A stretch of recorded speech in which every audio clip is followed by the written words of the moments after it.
اعوذ باللہ من الشیطان اللعین الرجیم بسم اللہ الرحمن الرحیم رب اشرح لی صدری ویسر لی امری واحلل عقدۃ من لسانی یفقهوا قولی ان اللہ وملائکتہ یصلون علی النبی یا ایھا الذین آمنوا صلوا علیہ وسلموا تسلیما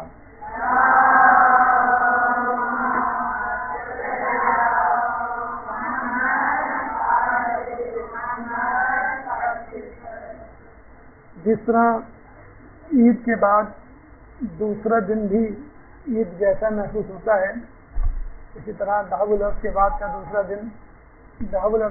دوسرا دن یعنی 26 ذوالقعدہ بھی اپنے ساتھ بازگشت لے کر آتا ہے۔ گو کہ یہ دن کل گزر چکا ہے اور امید حسن ظن ہے کہ آپ تمام لوگوں نے روزے رکھے ہوں گے، عبادات بجا لائی ہوں گی اور اس دن کو اس طرح ہی گزارا ہوگا جس طرح کے دین اسلام میں تاکید کی گئی ہے۔ ان تمام لوگوں کے لیے جنہوں نے کل روزے رکھے اور عبادات اس دن کے حوالے سے اعمال بجا لائے، ان کے درجات کی بلندی کے لیے ایک بلند تر صلوات۔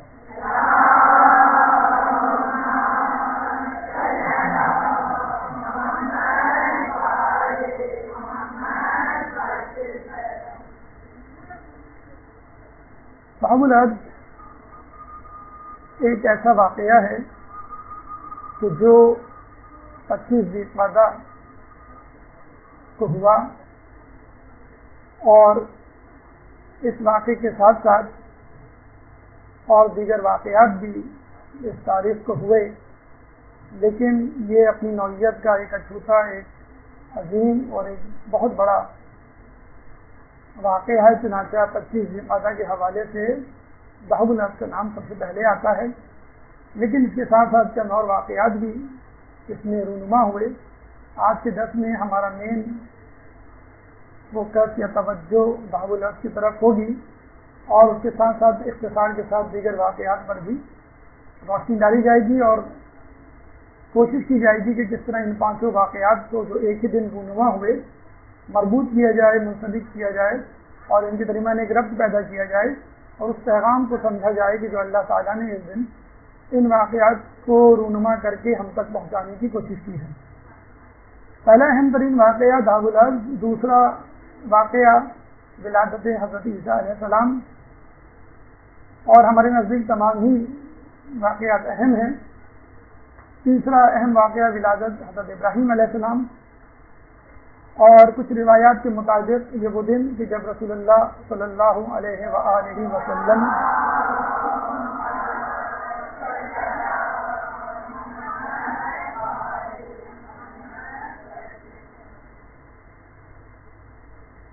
حجۃ الوداع کے لیے مدینے سے روانہ ہوئے اور آخری حج انجام دیا، اور وہ مشہور و معروف خطبہ دیا کہ جو خطبۃ الوداع کے نام سے تاریخ میں موجود ہے۔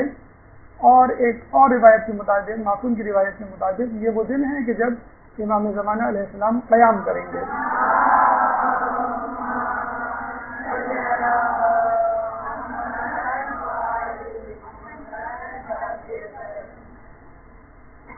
آئیے سب سے پہلے اہم واقع دہب العرف کی طرف چلتے ہیں کہ یہ دہب العرف کیا ہے اور قرآن نے اس کو کس طرح بیان کیا ہے، سائنس اس بارے میں کیا کہتی ہے، ہمارا معاشرتی رویہ اس دن کے حوالے سے کیا ہے، اور خود ہماری کیا ذمہ داریاں ہیں اس دن کے حوالے سے۔ اس اہم واقعے یعنی دہب العرف کے حوالے سے جو ہمارے مرحلے ہوں گے، آیات، روایات، وضاحات، سائنسیات اور عمرانیات۔ آیات یعنی قرآن میں کون سی آیت یا آیات اس دن کو سپورٹ کرتی ہے اور اس دن کو ڈسکرائب کرتی ہے، واضح کرتی ہے، نشاندہی کرتی ہے۔ دوسرا مرحلہ روایات، جو دہب العرف کے حوالے سے اشارہ کرتی ہیں اور اعمال کی انجام دہی کی تاکید کرتی ہیں۔ تیسرا مرحلہ وضاحات، کچھ اشکالات جو اس دن کے حوالے سے، قرآن آیات کے حوالے سے بظاہر جو تعارض پایا جاتا ہے آیات میں، اشکالات کو جو جنم دیتے ہیں ان کو دور کرنے کے حوالے سے۔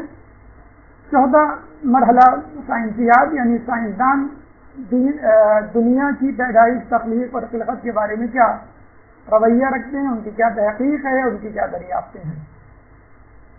اور آخر میں عمرانیات یعنی معاشرتی حوالے سے یہ دن، یہ دنیا اور وہ دن کہ جب دنیا وجود میں آئی، یا وہ دن کہ جب دنیا کے حوالے سے ایک عالمی طور پہ تحریک اور تنظیم اور پروگرامات منعقد کیے جاتے ہیں، اس حوالے سے ہماری کیا ذمہ داری بنتی ہے. آئیے ذهب الارض کے حوالے سے، جو کہ 25 ذی القعدہ کا پہلا واقعہ ہے، اہم ترین معروف ترین واقعہ ہے، آیات قرآنی اس حوالے سے کیا کہتی ہیں. آیات قرآنی میں اگر ہم نظر دوڑائیں تو قرآن کی سورہ نازعات کی آیت نمبر 30 اس بارے میں واضح طور پہ ایک کلیئر کٹ اشارہ کرتی ہے، وَالْأَرْضَ بَعْدَ ذَلِكَ دَحَاهَا، اور زمین کو بعد میں اس کے بچھایا، یا محاورہ ترجمہ کیا جائے تو اس کے بعد زمین کو بچھایا. اس کے بعد اب اس کی تفصیل آئے گی، کن چیزوں کن کاموں کے کرنے کے بعد اللہ نے زمین کو بچھایا. بہرحال سورہ نازعات کی آیت نمبر 30، وَالْأَرْضَ بَعْدَ ذَلِكَ دَحَاهَا، اور اس کے بعد ہم نے زمین کو بچھایا. ایک ایک لفظ سے غور کیجیے، ایک ایک لفظ کو گرفت میں لیجیے، آگے بہت اہم ہے اس کی تفصیل. وَالْأَرْضَ بَعْدَ ذَلِكَ دَحَاهَا، اور اس کے بعد ہم نے زمین کو بچھایا. آئیے پہلے سورہ نازعات اور اس آیت کا بیک گراؤنڈ خصوصی طور پہ سمجھنے کی کوشش کرتے ہیں. دیکھیں، یہ سورہ مکی ہے، اور مکی سوروں کی جو تفصیلات ہیں اس میں احکامات سے زیادہ عقائد پر گفتگو کی گئی ہے، یعنی توحید پر، معاد پر، نبوت پر. یہ بیسک مرحلے ہیں، یہ بیسک فوکل پوائنٹس ہیں کہ جہاں اللہ تعالیٰ نے زیادہ توجہ دی ہے. اور یہ زیادہ تر سورے 30ویں بارے میں موجود ہیں اور مختصر سورے ہیں. یہ ان کے اجتماعی صفات ہیں، اجتماعی مشترکہ صفات ہیں کہ آخری بارے میں ہیں یہ صورتیں، چھوٹی صورتیں ہیں، اور عقائد پر یعنی توحید پر، نبوت پر، قیامت پہ دلالت کرتے ہیں. اس وقت کہ کفار مکہ رسول اللہ صلی اللہ علیہ وآلہ وسلم کا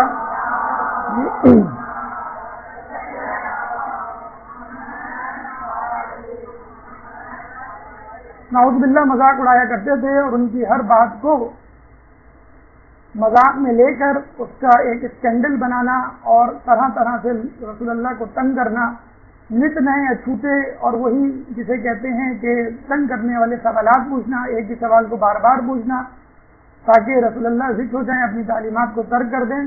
لیکن رسول کے پیچھے جو قوت تھی وہ خداوند متعال کی تھی. چنانچہ خداوند متعال نے جو کچھ ان کو بتلایا، سکھایا، وحی کے ذریعے پہنچایا، انہوں نے لوگوں تک پہنچا دیا.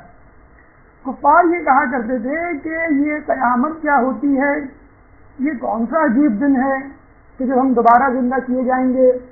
ہم نے تو آج تک اپنی زندگی میں نہیں دیکھا کہ کوئی شخص مر گیا ہو اور مرنے کے بعد زندہ ہو گیا ہو، اور تم اے محمد یہ کہتے ہو کہ ہم مرنے کے بعد دوبارہ زندہ کیے جائیں گے.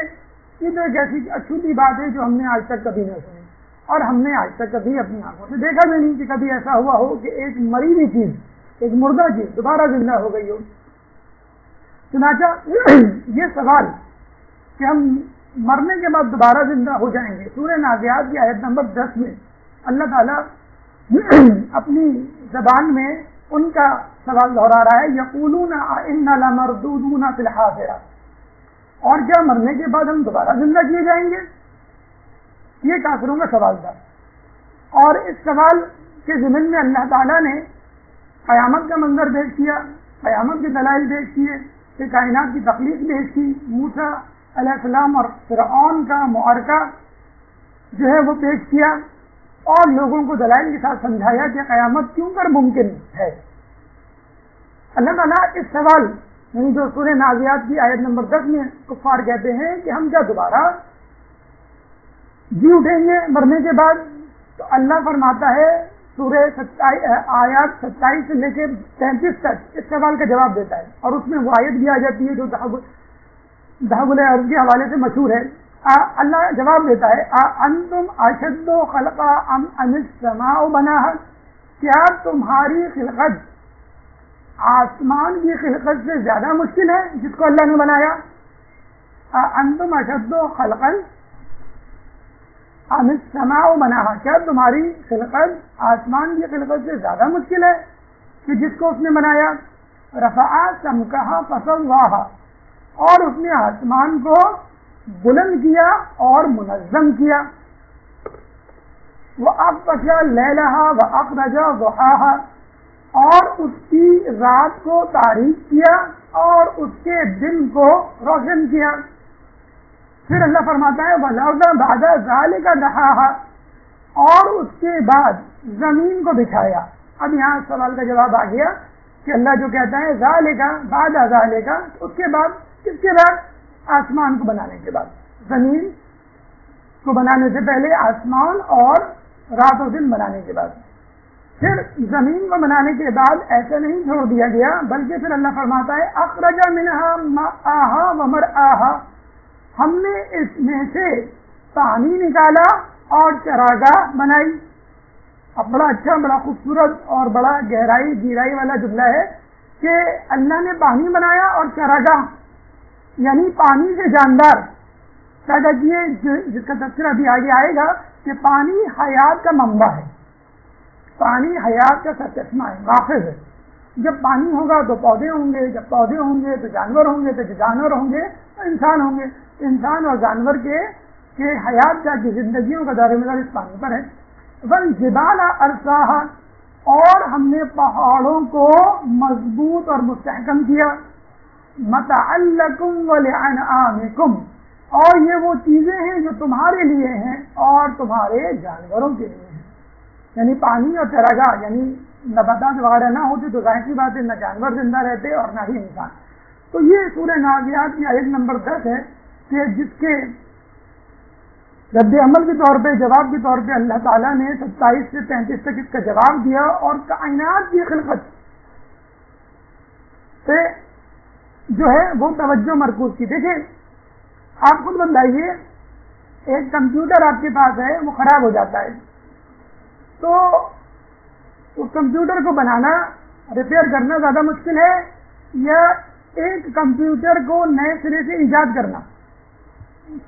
موبائل خراب ہو جاتا ہے، وہ کوئی کام آدمی بھی تھوڑی سی محنت کر کے، ٹیکنیکل ایکسپرٹیز حاصل کر کے وہ ٹھیک کر سکتا ہے۔ اسی آدمی کو کہ تم موبائل ایجاد کرو تو اس کے لیے مشکل کام ہے۔ تو ایک چیز پہلی مرتبہ ایجاد کرنا زیادہ مشکل ہے بنسبت اس کو دوبارہ بنانے کے۔ ایک چیز بن جاتی ہے، اس کی کاپی بنانا کوئی مسئلہ نہیں۔ تو جس اللہ نے انسان کو پہلی مرتبہ پیدا کیا، یہ کیوں کر ناممکن ہے کہ وہی خدا اس انسان کو دوبارہ نہ پیدا کر سکے؟ نمبر ایک بات۔ پھر کفار نے جب یہ کہا کہ کیا اللہ ہم کو زندہ کرے گا، اللہ انسانوں کو کرے گا پیدا، تو اللہ تعالیٰ 27ویں آیت میں بڑا اچھا لطیف جملہ ایک تنگ کرتا ہے انسانوں پر، ان کفار پہ جو یہ اعتراض کرتے ہیں کہ ہم کو زندہ کرے گا انشاءاللہ اللہ تعالیٰ۔ تو اللہ کہتا ہے انتم اشد خلقا ام السماء بناها، کیا تمہاری خلقت آسمان کے بنانے سے زیادہ مشکل ہے؟ مطلب تم کہاں اور آسمان کہاں؟ کیا پدی کا شوربہ، soup of the soup of the soup, کیا کس کھیت کی مولی جسے کہتے ہیں؟ تم ہو کیا چیز؟ ہم نے تو آسمانوں کو بنایا۔ اگر تم بلند تر ہو گئے تو کیا آسمانوں کو چھو لو گے؟ اگر تم مضبوط تر ہو گئے تو کیا پہاڑوں کو پاس پاس کر سکتے ہو؟ اگر تم گہرائی والے بن گئے تو کیا سمندر سے زیادہ گہرے ہو سکتے ہو؟ اگر غصے میں آ کے آگ بگولا ہو گئے، گرم ہو گئے، تو کیا آگ کی تپش سے زیادہ تمہاری تپش ہوگی؟ تو چنانچہ اپنے آس پاس نگاہ دوڑاؤ، ہم نے تم سے بڑی بڑی چیزیں بنائی ہیں جو تم سے غلبہ حاصل کر، جن سے تم ڈرتے ہو۔ اور تاریخی بتلاتی ہے کہ انسانوں نے، جاہلوں نے، غافلوں نے سورج کو دیوتا بنایا، آگ کو دیوتا بنایا، چاند ستاروں کو دیوتا بنایا۔ تو جن کو تم دیوتا بنا رہے ہو، جن کو تم خدا بنا رہے ہو، وہ تو ہمارے پیدا کرتے ہیں۔ تو جب ہم ان کو پیدا کر سکتے ہیں تو تم کو دوبارہ نہیں پیدا کر سکتے۔ تو یہ وہ بیک گراؤنڈ تھا کہ جس میں وہ آیت بھی آ گئی کہ جس کو ضرب الارض کی آیت اور ضرب الارض کے واقعے کی دلیل کے طور پہ پیش کیا جاتا ہے سورہ نازعات کی آیت نمبر 30 بعد ذالک دحاہا۔ اب آئیے، ظاہر سی بات ہے کہ اگر آیات ہیں تو روایات بھی ہوں گی، تعلیمات اہل بیت ضرور قرآن کی آیات کو سپورٹ کرتی ہوں گی، ان کی حمایت اور تشریح توسیع کرتی ہوں گی۔ آئیے دو آیات کو دیکھ لیں۔ ایک آیات بڑی دلچسپ کہ جس میں نہ صرف زمین کے بچھانے کا تذکرہ بلکہ مکے کو مکہ کہنے کی وجہ کا تذکرہ۔ ایک شخص نے امیر المومنین حضرت علی ابن ابی طالب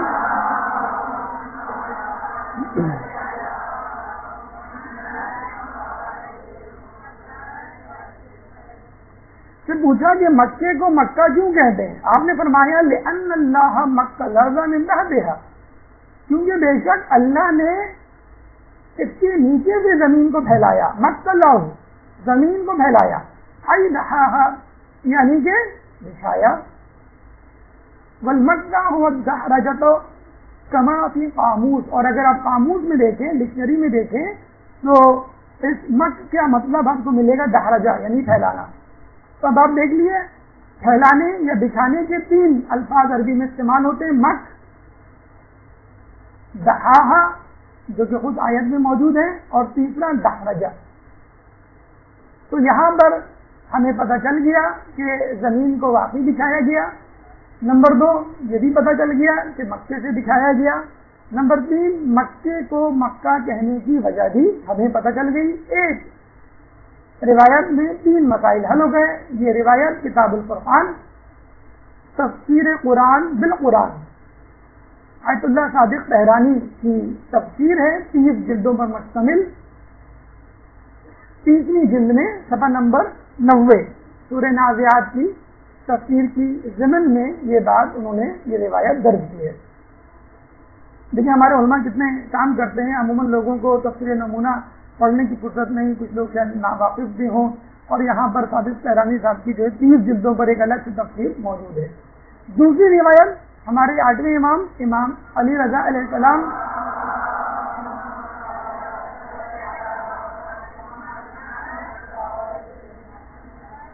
خراسان کے سفر میں ایک جگہ پڑاؤ ڈالا تو انہوں نے کہا کہ آج کی رات ہی میں حضرت ابراہیم علیہ السلام اور حضرت عیسیٰ علیہ السلام متولد ہوئے اور روئے زمین کو خانہ کعبہ کے نیچے بچھایا گیا۔ جو شخص اس دن روزہ رکھے تو گویا اس نے 60 مہینوں کے روزے رکھے۔ ایک اور روایت کے مطابق آپ نے فرمایا کہ وہ یہی دن ہے جس میں قائم آل محمد کا قیام شروع ہوگا۔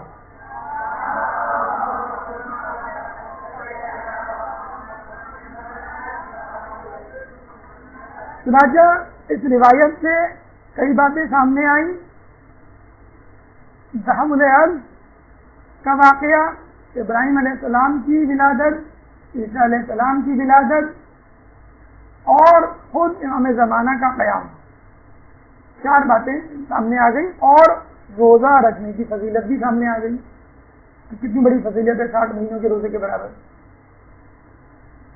اور غالباً اسی وجہ سے آپ نے دیکھا ہوئے اعمال ذهب الارض میں زیارت امام علی رضا علیہ السلام بھی پڑھی جاتی ہے۔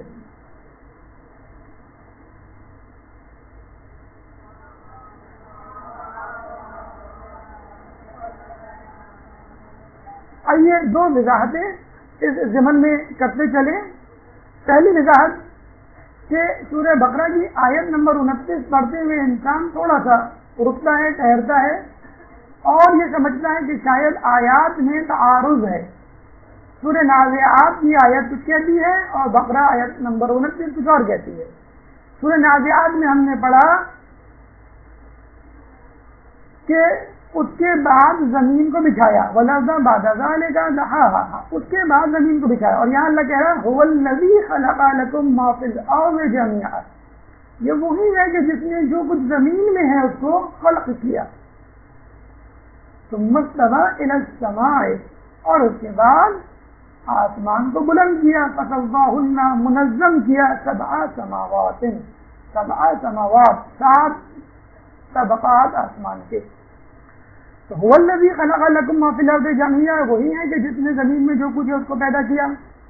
آیت کا پہلا ٹکڑا، زمین کو پہلے پیدا کیا. ثم کا مطلب ہے بعد میں، لیٹر آن، اس کے بعد. ثم استوى الى السماء فسواهن سبع سماوات، اس کے بعد آسمان کو بلند کیا، منظم کیا اور 7 آسمان بنائے. نازعات کی آیت نمبر 20 کہہ رہی ہے کہ اس کے بعد زمین کو بچھایا، اور بقرہ کی سورہ بقرہ کی آیت نمبر 29 کہہ رہی ہے کہ زمین کو خلق کرنے کے بعد آسمان کو بنایا. اگر آپ الفاظ پہ غور کریں جیسا کہ ہم نے پہلے بھی کہا تھا تو آپ کو معلوم ہوگا کہ اللہ تعالیٰ نے سورہ نازعات کی آیت نمبر 30 میں لفظ خلق نہیں بلکہ دحاہا یعنی بچھانے کا لفظ استعمال کیا ہے، اور یہاں بھی لفظ خلق استعمال کیا ہے. تو اس کا مطلب یہ ہوا، علماء علام فرماتے ہیں کہ زمین کو خلق تخلیق پہلے کیا گیا اور بچھایا بعد میں گیا. مثال، آپ عید پر کارپیٹ خریدتے ہیں چند دن پہلے اور کونے میں لگا دیتے ہیں اور کہتے ہیں کہ بھائی بیٹا ابھی نہیں بچھائیں گے، گندا ہو جائے گا، چاند رات کو بچھائیں گے تاکہ عید پہ نیا نیا لگے. تو آپ نے خرید پہلے لیا اور بچھایا کر عید کے دن. آپ کی امی یا اگر آپ خود امی ہیں تو رات میں آٹا گوندھ لیتی ہیں آپ اور روٹی پکاتی ہیں صبح، تاکہ صبح جو ہے وہ دیر نہ ہو جائے. پہلے کی امیاں جو ہے صبح ہی آٹا گوندھتی تھیں اور صبح ہی روٹی پکاتی تھیں، سحر خیز ہوتی تھی. اور پہلے زمانے کے بچے پتہ بھی چلا لیتے کہ امی آپ نے رات کو آٹا گوندھا ہے یا صبح کو. آج کل کے بچے بیچارے بن اور بریڈ سے اوپر نہیں آتے تو ان کو پتہ ہی نہیں ہوتا کہ روٹی کل کی آٹے کی ہے یا آج کی. امی نے آٹا گوندھا رات میں، پیڑا بنایا رات میں اور اس کو پھیلایا یعنی پٹرے پہ پھیلایا یا توے پہ پھیلایا صبح کو. تو اسی طرح اللہ تعالیٰ نے زمین پہلے خلق کی، پھیلایا بعد میں. تو خلق کرنا پھیلانے سے مختلف ہے. اب آئیے دوسری وضاحت کی طرف کہ اس میں جو پھیلانے کا مطلب ہے اس کو اس طرح علماء علام نے فرمایا ہے کہ خانہ کعبہ کے ارد گرد پانی تھا، بلکہ پوری دنیا میں پانی تھا. پوری دنیا پانی سے لبرے تھی. جیسے بارش ہو جاتی ہے آپ دیکھتے ہیں کہ گلی کوچوں میں پانی بھر جاتا ہے اور فٹ پاتھ اور سڑک کی سطح ایک جیسی ہو جاتی ہے، پتہ ہی نہیں چلتا فٹ پاتھ کہاں سڑک کہاں ہے. تو پانی جیسے جیسے نیچے جاتا ہے نالیوں میں تو فٹ پاتھ یا سڑک یا خشکی اوپر آتی ہے. اب ظاہر سی بات ہے جو چیز اوپر ہوگی وہ پہلے آئے گی اور جو ڈھلان کی طرف ہوگی وہ اس میں پانی جمع ہو جائے گا. اللہ تعالیٰ نے خانہ کعبہ کی زمین کو خشکی میں سے نکالا اور پانی ڈھلان کی طرف چلا گیا، گڑھوں کی طرف چلا گیا اور بعد میں وہ گڑھے سمندر میں تبدیل ہو گئے. تو پہلے دنیا میں پانی ہی پانی تھا اور اس کے بعد خشکی کو زمین سے نکالا. تو دیکھا جائے تو پانی سے فقط جاندار نہیں بنے ہیں بلکہ بے جان بھی بنے. زمین اور زمین میں موجود ہر شے، میٹل، نان میٹل، کول، کوئلہ، دھاتیں، گیس، تیل وغیرہ وغیرہ. اچھا یہ وہ وقت نہیں ہے کہ جب اللہ تعالیٰ نے زمین کو خانہ کعبہ کے پانی کے نیچے سے نکالا. یہ 1941 میں مکے میں شدید بارشیں ہوئی تھی تو اس وقت کا یہ پانی جمع ہے اور مکے میں بہت ہی کم بارش ہوتی ہے، اس لیے ایک نایاب فوٹو بھی آپ کے لیے ہم نے پرزرو کر لی. تو جو مٹی کو زمین کو بچھایا ہے وہ در حقیقت پانی سے نکالا ہے اور اس کے بعد پانی ڈھلان کی طرف گیا اور وہ سمندر میں تبدیل ہو گیا. یہ دو وضاحتیں اس حوالے سے. اب آئیے سائنس کی طرف. دیکھیں اگر ہم سائنس قرآن پہ اور روایات پہ غور کر لیتے، آیات و روایات پہ تو یقین کیجیے، کل بھی ہم نے جملہ کہا اور 2-4 دن جہاں جہاں یہ درس دیا وہاں یہ جملہ کہا کہ یقین کیجیے ہمیں اسکول کالج جانے کی ضرورت نہ پڑتی. Physics, chemistry, biology, botany, geology, astrology تمام علوم یہیں سے نکلتے اگر ہم غور کر لیتے، لیکن نہیں کیا. اب ہم کو ایک مثال یا 2 مثالیں دے کے بتلائیں گے کہ کس طرح جو بعض سائنسدانوں نے عمیق تحقیق کے بعد ایک دریافت کیا، ایک چیز دریافت کی، اس کو قرآن نے بہت پہلے بیان کر دیا. سائنس سے اگر پوچھیں کہ بھائی زمین کیسے وجود میں آئی، قرآن تو یہ کہتا ہے، آپ کیا کہتے ہیں؟ تو سائنس کا کہنا سنیے، سائنس کیا کہتی ہے. اگر آپ کسی سے پوچھیں سائنس کے اسٹوڈنٹ سے، بلکہ اسکول کے اسٹوڈنٹ سے بھی جس نے باقاعدہ بھی سائنس نہیں شروع کی ہے کہ زمین کیسے بنی، دنیا کیسے بنی، تو وہ فوراً کہے گا بگ بینگ تھیوری. دھماکے ہر وقت جان لیوا نہیں ہوتے، بعض وقت دھماکے جو ہیں وہ زندگی کو پیدا بھی کرتے ہیں. تو جب کچھ نہیں تھا تو ایک فقط گیند بھی، ایک ذرہ تھا، ایک پارٹیکل تھا، اور وہ پارٹیکل، وہ گیند پھٹی اور اس زور سے پھٹی کہ اس کے چھوٹے چھوٹے ذرات پوری کائنات میں منتشر ہوئے، اور وہ ذرات اپنی اپنی جگہ پر مستحکم ہوئے، متوازن ہوئے اور بڑھے اپنے حجم میں، کثافت میں، کمیت میں، اور وہ خود بذات خود سیارے ستاروں میں تبدیل ہو گئے. کوئی سورج بن گیا، کوئی چاند بن گیا، کوئی ستارہ بن گیا، کوئی سیارہ بن گیا. زمین، مریخ، زحل، یورینس، نیپچون، پلوٹو وغیرہ وغیرہ. تو زمین بگ بینگ تھیوری کے تحت، جو تقریباً یونینمسلی غیر متنازع تھیوری ہے سائنسدانوں کی، تمام سائنسدان اس میں متفق ہیں کہ ایک سنگل ماس تھا جس کا دھماکہ ہوا اور یونیورس جو ہے وجود میں آئی. اس یونیورس کا ایک ٹکڑا زمین بھی ہے، اور زمین اس کے بعد بدستور پھیلتی رہی جس طرح اور ذرے پھیلتے رہے، اور تمام ذرات اپنی اپنی جگہ ستارے سیاروں میں تبدیل ہو گئے. یہ دھماکہ کتنا بڑا تھا اور کس طرح ہوا، کتنی دیر لگی، تو اس کے بارے میں سائنسدان کہتے ہیں کہ یہ سیکنڈ بھی نہیں، فریکشن آف سیکنڈ، ملی سیکنڈ میں وجود میں آئے. 10⁻⁻20 کہتے ہیں، کچھ -22، یعنی سیکنڈ کے بھی فریکشن، جزوی حصے میں وجود میں آئی یہ دنیا. اب یہاں پہ یاد کیجیے قرآن کی وہ آیت کن فیکون. ہم کہتے ہیں ہو جا اور وہ ہو جاتی ہے. کائنات کو کہا بن جا، کائنات بن گئی. زمین کو کہا کہ اپنے میدان میں گھوم جا، زمین گھوم گئی. ستارے سیارے اپنے اپنے کاموں کو انجام دینے لگے. تمام مخلوقات خدا بندی، رکوع اور سجود میں چلی گئی. یہ ایک انسان ہے جس کو کہا جاتا ہے کہ نماز پڑھ، حی علی الصلاۃ، وہ کہتا ہے 1 منٹ. ارے یہاں کائنات سیکنڈ میں بن رہی ہے اور آپ اللہ کو کہہ رہے ہیں 1 منٹ. تو نے کہا نماز پڑھنے کو میں ذرا سا ٹائم لوں گا، ابھی ذرا میں ٹی وی دیکھ رہا ہوں، ابھی ذرا میں SMS پڑھ رہا ہوں، ابھی مجھے استری کرنی ہے، ابھی مجھے کسی دوست سے بات کرنی ہے، ابھی مجھے فلاں کام کرنا ہے. اور کائنات کو دیکھ لیے کہ جس کے پاس عقل نہیں ہے وہ رکوع و سجود میں اپنے اپنے وظیفے انجام دے رہی ہے سیکنڈز میں. اور یہاں انسان جس کو عقل ہے، ہوش و آواز ہے، وہ گھنٹوں سوچنے میں لے رہا کہ میں نماز کب پڑھوں. بگ بینگ تھیوری کے مطابق زمین اور آسمان یکجا تھے، بلکہ زمین و آسمان کیا، زمین و آسمان میں موجود ہر شے، کائنات کی ہر شے یکجا تھی، ایک بال، ایک اسفیئر، ایک کرہ، ایک پارٹیکل، ایک گیند میں. اور پھر ان کو الگ کیا گیا. اللہ فرماتا ہے ان السماوات والارض کانتا رتقا ففتقناہما، کہ بے شک آسمان اور زمین ملے ہوئے تھے، کانتا رتقا ملے ہوئے تھے، ففتقناہما، ہم نے ان کو علیحدہ کیا. لیکن وہی بگ بینگ تھیوری ہے کہ آسمان اور زمین ملے ہوئے تھے، ہم نے ان کو علیحدہ کیا. اور یہی سائنسدان کہتے ہیں کہ یہ زمین و آسمان ایک ذرہ تھے، ایک بال تھے، یکجا تھے، اور دھماکے سے الگ ہوئے اور مختلف ذرات اور ذرات مختلف سیاروں ستاروں میں تبدیل ہو گئے. اس کے بعد سائنس ایک اور بات کہتی ہے جو اسی آیت کے اگلے ٹکڑے میں ہے. جب ان سے پوچھا جاتا ہے کہ اوریجن آف لیونگ تھنگس، زندگی کا ماخذ، منبع کیا ہے، تو سائنسدان کہتے ہیں کہ تمام حیاتیات اور حیات کا منبع پانی ہے، چاہے وہ انسان ہو، چاہے وہ جانور ہو، کوئی بھی. اسی آیت کا اگلا ٹکڑا کہہ رہا ہے وَجَعَلْنَا مِنَ الْمَاءِ كُلَّ شَيْءٍ حَيٍّ، اور ہم نے پانی سے ہر ذی حیات شے کو پیدا کیا. وہی بات جو سائنسدان کہتے ہیں کہ حیات اور زندگی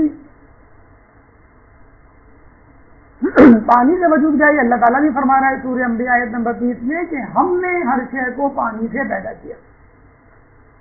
یہ ہے پانی کی اہمیت کہ اللہ تعالیٰ نے ہر شے کو پانی سے پیدا کیا. اگر پانی نہ ہو تو انسان مر جائے، پانی نہ ہو تو جانور مر جائے، پانی نہ ہو تو خود پودے مر جائیں.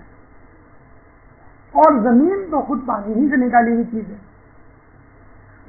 آئیے تھوڑا سا سائنس کے حوالے سے دیکھ لیں کہ جو ہم یہ سوچ رہے ہیں کہ زمین بن گئی یا بچھ گئی، بالکل اسی طرح جس طرح ہم نے دری بچھا دی، اللہ نے بھی زمین کو بچھا دیا. زمین یا دنیا کے بارے میں کہا جاتا ہے کہ یہ دنیا بننے کے بعد گھوم رہی ہے، بلکہ دنیا کیا، ہر سیارہ گھوم رہا ہے. کس اسپیڈ سے؟ زمین اپنے محور کے گرد